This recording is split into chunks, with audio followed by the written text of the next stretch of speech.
how to reset iPhone. Fast back up your data, sign out your account, take out SIM card, and reset. Now let's start. First, go to Setting. Just right below your name, click on Apple Account Suggestion. You will see Backup Setting. Click on that. At the bottom, you will see Backup Now option. Click on that.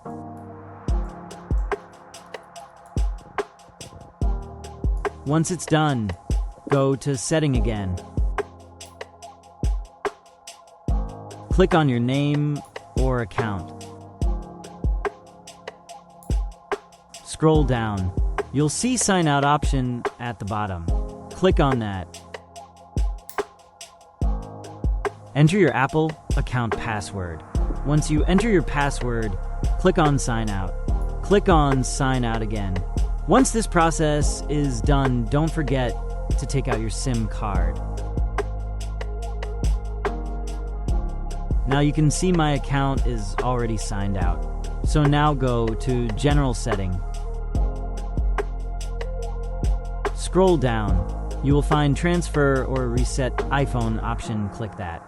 At the bottom, you will see Erase All Content in Setting.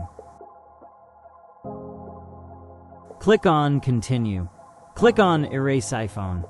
Enter your PIN or passcode for your iPhone. Once you do, your phone will be reset.